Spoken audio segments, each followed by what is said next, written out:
नमस्कार, मैं मनीष कुमार अपने साथी राजीव रंजन के साथ ग्रामीण टैलेंट टॉक्स में आप सभी का स्वागत करता हूं। और आज बातचीत करने के लिए हमारे साथ उपस्थित हैं टैलेंट कोचिंग सेंटर के बहुत ही प्रतिभावान छात्र रवीश कुमार। रवीश, मैं तुम्हारा स्वागत करता हूं। रवीश, सबसे पहले तो मैं जानना चाहता हूं कि आपके बारे में कि वर्तमान में अभी आप क्या कर रहे हैं। वर्तमान में मैं टाटा मोटर्स पुणे में कार्यरत हूँ एंड मेरा जो रोल एंड रिस्पॉन्सिबिलिटी है वो जो BS6 बस को इम्प्लीमेंट करवाना। तो अभी वर्तमान में मेरा यही रोल है। मैं रवीश के बारे में थोड़ा सा और बता दूं आप लोगों को कि रवीश बहुत ही प्रतिभाशाली छात्र रहे थे। टैलेंट ओपन क्विज कॉन्टेस्ट में जब पहली बार हुआ था तो विनर हुए थे और एक बार और ये विनर हुए। उसके बाद मैट्रिक के बाद ये बिहार के बहुत ही प्रतिष्ठित पटना साइंस कॉलेज से इंटरमीडिएट किए। उसके बाद देश का बहुत ही महत्वपूर्ण संस्थान से इन्होंने इंजीनियरिंग किया, NIT कुरुक्षेत्र से इन्होंने इंजीनियरिंग किया। और उसके बाद टाटा मोटर्स जो देश की बहुत बड़ी मल्टीनेशनल कंपनी है, उस कंपनी में रवीश अभी जैसा कि इन्होंने बताया कि इन्होंने सीनियर मैनेजर के पोस्ट पे कार्यरत है। रवीश, जानना चाहते हैं टाटा मोटर्स यानी हम सब लोग जानते हैं देश की बहुत ही प्रतिष्ठित मल्टीनेशनल कंपनी है, उसमें काम क्या होता है? तुम जिस पोस्ट पे हो तो क्या काम करना होता है? तो सर हम तो जनरली मेनली कोई भी कंपनी में अगर आप जाते हैं इंजीनियरिंग करके ज्वाइन करते हैं या फिर आप किसी मैनेजमेंट इंस्टीट्यूट से ज्वाइन करते हैं, आपका सबसे बड़ा वहाँ पे रोल्स एंड रिस्पॉन्सिबिलिटी है मेनली कम्युनिकेट करना। कोई भी मैनेजरियल पोस्ट पे अगर आप हैं, कोई भी मैनेजमेंट रोल में है तो वहाँ पे इन्फॉर्मेशन का प्रॉपर फ्लो हो रहा है कि नहीं, जो टॉप लाइन से इन्फॉर्मेशन आ रहा है वो बॉटम लाइन को एज इट इज मिल रहा है कि नहीं, उसमें कोई मिसकम्युनिकेशन नहीं होना था लाइट है। तो अभी मतलब कोई भी अगर आप जाते हैं, जैसे मेरा भी रोल्स है, तो जो हमारा रिक्वायरमेंट है कंपनी का मेन BSc है, तो उसको अचीव करने के लिए मतलब आपको क्या गाइडलाइन ऊपर से आता है और उसको कैसे आपको अचीव करना है, तो वो मेरी बात करना।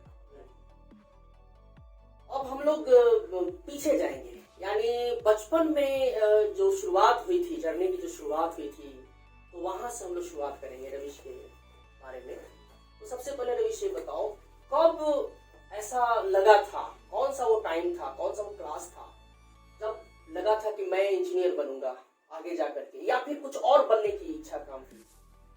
सर अगर बात करें तो बचपन में मेनली क्या होता है, अगर एक नॉर्मल बच्चे की तरफ कोई भी, मैं भी सोचता था दूसरा तीसरा में क्रिकेटर बनूंगा, लाइक जो एक फैंटेसी होता है। उसके बाद नॉर्मल पढ़ाई चलते रहा। उसके बाद 7th 8th में थोड़ा सा एक होना स्टार्ट हो जाता है, आदमी अलाइन होना शुरू हो जाता है कि कुछ करना है। गार्जियन भी बोलते हैं, रिलेटिव वगैरह बोलेंगे हाँ क्या करना है क्या करना है। तो उस टाइम तक हम लोग का कोई बहुत डायरेक्शनल रोल ऐसे करके मतलब नहीं होता था कि ये डायरेक्शनल करके ये बनना है। तो हम लोग का अगर एग्जाम में आता भी था क्या बनेंगे, तो जनरली हम लोग मतलब 3-4 जो फ्रेंड लेकर करते थे, वो साइंटिस्ट बनेंगे, ये बनेगा वो बनेगा। 8th 9th आते आते थोड़ा सा एक लगा कि जैसे जिस बैकग्राउंड से हम लोग आते हैं, तो उस बैकग्राउंड से जो आपके पास रिसोर्सेज अवेलेबल है, तो उसमें आप इंजीनियरिंग फील्ड में कुछ अगर मेहनत करें तो कुछ अचीव कर सकते हैं। तो ऑब्वियसली 8th 9th में थोड़ा सा वो एक हुआ कि हाँ मतलब इंजीनियरिंग फील्ड में जा सकते हैं। बातचीत करेंगे कि जब टैलेंट में तुम पढ़ने आए थे, तो मुझे अच्छा से याद है कि तुम 8th क्लास में आए थे। तुम्हारे जो फ्रेंड थे, जो पहले के जो फ्रेंड थे, वो ज्यादातर 9th में आए थे। तो तुमने ऐसा फैसला क्यों किया था, ये कुछ याद है क्या? जनरली वो ये क्वेश्चन मेरे से बहुत लोग मतलब आज तक पूछ चुके हैं। इसका मेन रीजन क्या था कि जैसे जब टैलेंट ओपन क्विज कॉन्टेस्ट 2001 के टाइम में थोड़ा सा यहाँ का माहौल मेरे को लगा कि मतलब अदर देन डिफरेंट है। मतलब एक नॉर्मल जो एक होता है स्कूल कोचिंग का जो माहौल ऐसे करके है, यहाँ पे लगा कि थोड़ा सा एक इन लोग का एक जो प्रयास है या फिर इनका जो एक स्टूडेंट के साथ जो एक होता है उसको गाइडेंस देने का, तो थोड़ा सा मेरे को उस टाइम पे मतलब हालांकि 1-2 दिन का ही इंटरेक्शन था ऐसे करके, तो उस टाइम पे लगा कुछ डिफरेंट यहाँ पे है। और उसके बाद थोड़ा सा आपके साथ कम्युनिकेशन मतलब पढ़ाई के रिलेटेड तो नहीं, जैसे कभी कभी मतलब क्विज कॉन्टेस्ट के बाद भी मिलते थे, तो मेरे को लगा कि मतलब क्योंकि जैसे ही आप थोड़ा सा 8th 9th 10th में जाते हैं, तो वहाँ पे आपका एक प्रॉपर गाइडेंस, थोड़ा सा आउटर वर्ल्ड में क्या चल रहा है, अपार्ट फ्रॉम लखनऊ से बाहर में क्या चल रहा है, तो वो सब चीज़ अदर मतलब इंस्टीट्यूट्स में जहाँ पे हम लोग वर्तमान पढ़ते थे पहले, तो वहाँ पे मिसिंग था। मेरे को लगा कि अगर वो चीज़ प्रॉपर पढ़ाई के साथ में अगर इंटीग्रेट होता है तो हम अच्छा कर सकते हैं। मुझे याद है राजीव भी शायद रवीश के साथ ही पढ़ने आए। तुम्हारे साथ, हाँ, रवीश के साथ ही तो पढ़ते थे। हम लोग का बहुत अच्छा दोस्त मुझे लगता है कि LKG से 12 तक पढ़े हैं हाँ, साथ में। में। पटना में हम लोग पढ़ने जाते पटना थे। में इवन साथ में हम लोग। बाकी और जो फ्रेंड थे वो बाद में आए थे। हाँ, तो मेरा राजू का था सब वही करता था, जो बहुत चूंकि क्लोजनेस रहता था वैसे मॉडल जहाँ भी हम लोग पढ़ते थे। लगता है मॉडल से ही LKG से ही पढ़ रहे थे, उसके हाँ, बाद राकेश सब बाद में। 10 तक तो फिर वहाँ इवन अच्छा, ये टैलेंट में 3 साल तुम पढ़े, ठीक है, तो इस दौरान टैलेंट की सबसे खास बात क्या लगी थी? टैलेंट का सबसे खास बात जो हमको लगा कि एक जो यहाँ पे है ना, मतलब खाली स्टूडेंट एंड टीचर्स रिलेशनशिप नहीं है। मतलब हमें याद है कि जब हम लोग का फेयरवेल ये समारोह है, तो ऐसे हमें तो खैर बाहर से आपको दिखाई नहीं पड़ेगा कि हम कभी आंसू आ रहा है या फिर कोई याद आ रहा है, क्योंकि हम वो खाना आदमी नहीं है। लेकिन मतलब वो वन ऑफ द मतलब वैसा मोमेंट है, मतलब जिससे सही से आदमी को बोली नहीं निकल पाता है, मतलब अगर सही से बोला जाए तो मतलब वो 3 साल ऐसा जुड़ाव करके रखता था कि मतलब हम लोग को लगता ही नहीं था कि क्लास आ रहा है। हम लोग को लगता था कि पढ़ाई तो कर ही रहे, साथ साथ में मतलब एक इवन कहूँ उस बार तो हमको घर से ज्यादा मतलब मन कोचिंग में लगता था। तो मतलब एक वो टाइप का था टीचर लोग का, तो टीचर लोग ऐसे ट्रीट करते थे कि जैसे बड़ा भाई हो। मतलब एक रहता था कि एक स्टूडेंट है तो डरा के ना, मतलब वो टाइप का नहीं, आप फ्रेंडली भी है यार। कभी भी अगर आपको कोई चीज़ का भी जरूरत हो अपार्ट फ्रॉम पढ़ाई, कहीं पे भी कोई प्रॉब्लम हो कुछ में भी, हम लोग को एक नाइट में उतना बुक का अवेलेबिलिटी वगैरह स्टडी के अलावा कुछ चीज़ का अवेलेबिलिटी नहीं रहता है। तो यहाँ पे थोड़ा सा रहता है, कभी आपसे बात हुआ है फिर कोई दूसरे टीचर से बात हुआ तो एकदम ठीक है, कुछ अगर ये चाहिए, कुछ अगर सब्जेक्ट मैटर में कुछ अगर पूछना है, डिस्कशन करना है, तो वो चीज़ मेरे को सबसे अच्छा लगा कि मतलब पढ़ाई तो है, पढ़ाई के अलावा जैसे आगे लाइफ में अगर सर्वाइव करने के लिए आपको क्या चीज़ का जरूरत हो सकता है डेवलप करने के लिए, तो वो मतलब अपार्ट फ्रॉम बहुत डिफरेंट है यहाँ का। पढ़ाई के प्रति देखा गया था तो बहुत ही समर्पित थे। मुझे अच्छा से याद है, 2 उदाहरण मैं देना चाहता हूँ जो आज के स्टूडेंट को जानना चाहिए। आज हम लोग कितना समझाते रहते हैं स्टूडेंट को, देखते हैं क्लास में कितनी बार हम लोग बोलते रहते हैं कि डेली पढ़ने आओ, क्यों नहीं पढ़ने आया सर, जन्मदिन था तो फुआ के यहाँ चले गए थे तो मौसी रोक ली थी, ऐसे बहुत ही सुनने को मिले हैं क्लास में। लेकिन रवीश के बारे में बताऊं, आप 2 उदाहरण मैं आपको दूंगा कि एक किसी पारिवारिक विवाद में रवीश के पिताजी को पुलिस ने अरेस्ट किया था। और में इसके पिताजी अरेस्ट हुए थे और उस दिन सुबह 6:30 बजे से रवीश क्लास में थे, याद है वो? और दूसरा एक उदाहरण मैं देना चाहता हूँ कि जाड़े का मौसम था और बहुत ही कोहरा था, बहुत ठंड पड़ रही थी, सुबह में 7 बजे से क्लास था और तुम एक दिन पहले संडे था तो तुम नानी के यहाँ गए हुए थे। नानी घर मतलब बिहटा के पास गांव में मानो हाँ, तो वहां से बिहटा के आसपास वो गांव है, वहां से सुबह 7 बजे क्लास पकड़ लिए। जबकि अगर तुम 3-4 दिन क्लास नहीं भी कर लेते तो तुम्हारे मेरिट पर कोई खास फर्क पड़ने वाला नहीं था, तुम दूसरे से कॉपी मांग के भी उसको पूरा कर सकते थे। लेकिन ये डेडिकेशन को दर्शाता है कि हमें पढ़ाई के प्रति समर्पित रहना चाहिए। वो उसके बारे में क्या कहना चाहते हो, पढ़ाई के प्रति समर्पण में कितना फायदा मिला तुमको? सबसे बड़ा चीज है कि जैसे अभी भी है, मतलब कहीं भी मतलब एक नॉर्मल स्टूडेंट को मैं एडवाइस भी करता हूँ, कोई अगर पूछता है तो मेरा कहना रहता है कि वो मेहनत वगैरह तो छोड़ दीजिए। जैसे बहुत लोग बोलता है कि ये बहुत ज़्यादा मेहनती है, अगर आप किसी चीज़ में कंटिन्यूटी मेंटेन रखते हैं, कंटिन्यूटी मतलब मान लीजिए कि अगर आपका टाइम शेड्यूल है रोज़ 3 घंटा ही पढ़ना है, तो शाम में अगर 3 घंटा का शेड्यूल है तो लेकिन वो कंटिन्यूटी ब्रेक नहीं होना चाहिए। रोज़ अगर 3-3 घंटा ही देखते हैं तो अगर 365 दिन हुआ तो आपको लगभग 1095 आवर्स, लगभग 1100 घंटा अगर कंटिन्यूटी मेंटेन करते हैं तो आपको मिलता है। जबकि कभी किसी चीज़ को देखेगा दिखाने के लिए बैठा हुआ है 6 घंटा का भी पढ़ा, अगला 1 वीक का रहा। तो मेरा सबसे बड़ा पहले भी अपना टारगेट रहता था पढ़ाई के टाइम में कि कंटिन्यूटी मेंटेन रहना चाहिए। अगर हम 10 बजे तक पढ़ रहे हैं, 11 बजे तक पढ़ रहे हैं, तो या फिर ठंडा का दिन हो, गर्मी का दिन हो, चाहे मतलब 45 डिग्री टेम्परेचर हो, अगर लाइट तो खैर नहीं रहता था हम लोग के गाँव में उस टाइम पे, तो लोग बोलता भी था कि आप ये क्या करके घर में ऐसे बैठे रहते हैं, तो बाहर में तो पूरा मतलब माहौल ये सब चीज पसंद है, तो ऑब्वियस बात है घर में पसीना चल रहा है। लेकिन वो कंटिन्यूटी अगर आप मेंटेन करते हैं तो लॉन्ग टर्म में आपको एक देखने का मिलता है। जैसे सबसे अच्छा एग्जाम्पल इसका आप फाइनेंस से अगर कनेक्ट करें तो एक SIP करके आप लोग देख सकते हैं। SIP का कॉन्सेप्ट ही वही है, मतलब रेगुलरिटी। कोई भी चीज में अगर आप रेगुलर करते, धीरे धीरे करते करते, तो एक टाइम के बाद आपको जाके दिखाई पड़ता है कि बहुत बड़ा रिजल्ट आ गया। तो सेम चीज आप अगर पढ़ाई में, और मेरा शुरू से यही कॉन्सेप्ट रहता है, कंटिन्यू रहे एंड विद डेडिकेशन अपना सब चीज करते रहे। तो कोई जरूरी नहीं है कि एकदम हम 10 घंटा पढ़ाई करें, 15 घंटा पढ़ाई करें। एक कंटिन्यूअस रहिए, 3-4 घंटा का भी, मतलब जितना भी रहे। तो उसके पीछे मेरा वही था, डेडिकेशन। हालांकि उसके लिए बहुत थोड़ा रिलेटिव अगर उस टाइप में क्रिटिसाइज बहुत लोग करते थे कि ये थोड़ा सा उस टाइप से नहीं है, इसको फंक्शन में बुलाइए। बिल्कुल, हमें इसकी चिंता नहीं करनी चाहिए, क्योंकि यह जो समय होता है, देखा जाए तो हमें किताबी कीड़ा होने में ही ज्यादा फायदा है। सामाजिक होने की उम्र अलग है कि नहीं? सामाजिक होना चाहिए हमें, पर सामाजिक होने की उम्र अलग है।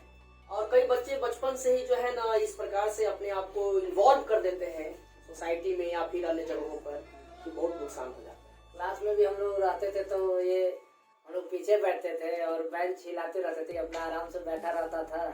और क्लास में भी तुम कंटिन्यू ही रहते थे। उसके बाद क्या होता था, एक बार क्या हुआ कि आपका क्लास था तो हम लोग गाड़ी का शीशा टूटा हुआ था, तो हम गाड़ी का सुई जो है उंगली करके बढ़ा दिए, टाइम 10 मिनट पहले कि आज कम पढ़ना है। तो सर आके पूछे हम लोगों से, याद होगा उस समय, सर आके हम लोगों से पूछे कि कौन बढ़ाया, टाइम कैसे बढ़ गया? तो कोई नहीं बताया। रवीश ने, तो रवीश एक तरह से जितना शांत रहता था उतना डेडिकेशन के साथ, और हम लोग के साथ भी फ्रेंडली रहता था। लेकिन खाली क्लास में भी एक कम बोलता था और एकदम कंटिन्यू रहता था। ये सब अच्छा लगता था इसमें। इससे डेडिकेशन, हम लोग इससे कम डेडिकेट थे इस मामले में। लेकिन ये पूरा 3 घंटा आप इसका बेंच भी हिलाते रहिए, पीछे देखा, फिर आराम से आगे बैठ के पढ़ने लगा। इसको ज्यादा कुछ मतलब होता नहीं था। और रवीश से मैं काफी व्यक्तिगत तौर पे भी जुड़ा हुआ था, गांव का भी था। और पता नहीं, मुझे रवीश की जो प्रतिभा थी वो बहुत आकर्षित कर लिया था, और साथ रहना चाहते थे हम ऐसे प्रतिभावान छात्रों के साथ उठना बैठने में। शुरुआत में तो लोग, हम लोग या कोई इधर जितना भी मिलता था, तो रवीश की जब बात ही होती थी तो मनीषा साथ में, मैंने नाम लिया ही जाता था। ऐसा होता था कहीं भी, और जहाँ रिलेटिव है सब जगह देखते थे। और एक चीज और बताऊं कि रवीश बहुत ही पुअर फैमिली से बिलोंग कर रहा था। मतलब आप इतना समझिए कि घर में एक कमरा वैसा नहीं था जहां पर एक स्टडी रूम की तरह उसका इस्तेमाल हो सके। तो वो सारे में पढ़ लेना, या कभी कभी तो देखे हैं कि जो भैंस घर था उसी को वो पढ़ाई के रूप में दोपहर में देखते थे। भैंस बाहर निकल गई और वो पढ़ाई के रूप में उसका इस्तेमाल हो गया। तो ये कोई साधारण बात नहीं है इस लेवल से, मतलब इस लेवल तक पहुंचना। फिर आगे बढ़ते हैं। मैट्रिक का रिजल्ट आया था, तो उस समय याद होगा कि उस रिजल्ट से कितना सेटिस्फैक्शन मिला था, उसके बारे में। उस टाइम पे चूंकि हम लोग का एक्सपेक्टेशन, मतलब जो हम लोग का तैयारी था, या फिर जो हम लोग का एक लेवल यहाँ पर प्रिपरेशन करवाया गया था, उसके अकॉर्डिंग एक्सपेक्टेशन तो बहुत ज्यादा था। उसके अकॉर्डिंग तो रिजल्ट नहीं आ पाया था। तो एटलीस्ट हमको भी 1-2 दिन खैर उबरने में उससे लगा था, लेकिन किसको फील नहीं होने दिया था कि हाँ मतलब ऐसा करके है। और ये भी हमने उस मान के चल दिया था कि ठीक है, जो होना है तो हो गया। वो तो लाइफ में बहुत ऐसा मोमेंट आएगा जहाँ पे आपको लगेगा अरे बहुत गड़बड़ हो गया।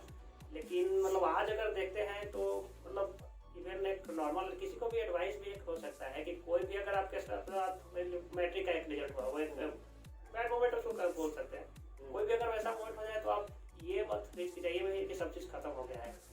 आपको लाइफ में बहुत ऐसा मौका आ गया कि मिलेगा कि आप उसको भूल जाइएगा कि अरे ठीक है, जो हुआ था हुआ, अब मेरे पास ऐसा करके। तो वो थोड़ा सा ये टाइप का पॉइंट। बिल्कुल। और मुझे याद है कि तुम्हारा 79% मार्क्स आया था, जबकि हम लोग उम्मीद कर रहे थे कि कम से कम जो है 82-84% के आसपास मार्क्स आएगा उस समय। लेकिन अब तो 90% मार्क्स आने लगे हैं। लेकिन उस समय इतना उम्मीद कर रहे थे, और तैयारी भी बहुत जबरदस्त थी। इवन जब साइंस कॉलेज में हम लोग गए थे तो मतलब वहाँ पे हमारा रूममेट था, तो उसका 84% एक का था, एक 83%। उन लोगों को कोई इशू होता था तो मेरे पास अभी बता दे करके। तो बाद में हम भी सोचते थे कि वो जो मतलब हमारा उतना एक्सपेक्टेशन नहीं था, लेकिन मरीज सर का जो एक्सपेक्टेशन था तो हमको बाद में लगता था कि नहीं, इनका एक्सपेक्टेशन सही था। मैं भी कहीं अब कहाँ पे कर उसको ये तो नहीं कर सकते। बोर्ड का जो रिजल्ट आता था ना, लाखों बच्चों की कॉपी जांच होती थी, किसी की कॉपी जांच ठीक से हुई, किसी की नहीं। उस तो मामला फंसता था, आज भी फंस जाता है, कई स्टूडेंट का मार्क्स फंसता है। लेकिन फिर भी नंबर ठीक ठाक आया था, और पटना साइंस कॉलेज में एडमिशन मिल गया था। मैं आप लोगों को बता दूं कि 2006 तक पटना यूनिवर्सिटी में भी इंटरमीडिएट की पढ़ाई होती थी, अब नहीं होती है पढ़ाई। और आपको बताओ पूरे बिहार के जो सारे टॉपर्स होते थे वो पटना साइंस कॉलेज में एडमिशन लेते थे इंटरमीडिएट में, यहाँ रह के पढ़ाई करते थे। हॉस्टल में टॉपर्स का जमावड़ा होता है ना, मतलब वहाँ 2-3 हॉस्टल काफी फेमस था, Cavendish, Faraday, Newton, CV Raman, Newton में रहता था। हाँ, रमेश न्यूटन में था। हाँ, तो उस कारण से पढ़ाई का एक बहुत बेजोड़ माहौल वहाँ मिल जाता था। तो हमारे कोचिंग से 1 साल पहले ही मनीष चंद्र और आसिफ इकबाल का एडमिशन मिल चुका था। इस एरिया से एक और लड़के का एडमिशन मिला था, शुएब सिकंदर का। और मनीष सर जो ये टैलेंट में जो क्लास का डिवाइडेशन किए थे, जब संख्या ज्यादा हो गया स्टूडेंट का, तो वो उसी हॉस्टल से इंस्पायर होके न्यूटन, आइंस्टीन में जो बैच का बंटवारा किया था, न्यूटन और आइंस्टीन नाम से हमने बैच का बंटवारा किया था। तो काफी, और हम लोगों ने तो कोचिंग में आने के बाद पटना साइंस कॉलेज की इतनी चर्चा कर दी थी कि सबके माइंड में एक सेट कर जाता था कि साइंस में जाना है। इवन उसी टाइम पे हम लोग का भी इंस्पिरेशन एक था, जैसे हम लोग वाले मनीष ये लोग का जो एडमिशन हुआ था, तो इंस्पिरेशन मन में था कि हाँ ठीक है वहाँ पर हो जाएगा तो सही है। तो 4 बच्चों का एडमिशन मिला था, रवीश का, राकेश का बाद में एडमिशन मिला था। राकेश का भी मार्क्स फंस गया था उसका, वही हाँ। लेकिन जो स्कूटनी के लिए आवेदन दिया गया तो स्कूटनी के आवेदन देने के बाद 3-4 महीने बाद उसका मार्क्स सुधर गया, तो तब तक वो एन कॉलेज में एडमिशन ले चुका था। तो एन कॉलेज से टीसी लेकर फिर पटना साइंस कॉलेज आ गया था। उसके अलावा विनय और विकास का भी एडमिशन मिल गया था। तो तुम और राकेश हॉस्टल में रहते थे, विनय विकास तेरा लेकर रहा था। मतलब कि 4 बच्चे एक साथ पटना साइंस में पहुंचे थे, जबकि कोचिंग में 30 ही बच्चों से पढ़ते थे क्लास। फिर वहाँ पे भी हम लोग का जब चर्चा होता था अपना आपस में, तो वो सब भी जानते, सब लोग का जो रहना है कि हाँ यहाँ पे टोटल 292 स्टूडेंट, कोई पटना का ये मतलब कॉलेज से है, स्कूल से है, कोई टॉपर सीबीएसई का है। तो वो लोग जानता था कि इतना छोटा बैकग्राउंड वाला, मतलब नौबतपुर एरिया से टैलेंट से 4 लड़के हैं, तो कोई बोलता था कौन फ्रेंड है। तो रवीश, हम जब तुम वहाँ पे गए, मेरे साथ भी एक प्रॉब्लम हुआ, तुम्हारे साथ भी सब, मुझे लगता था कि सिर्फ मेरे साथ ही प्रॉब्लम, बाद में तुमसे मैं मिला तो तुम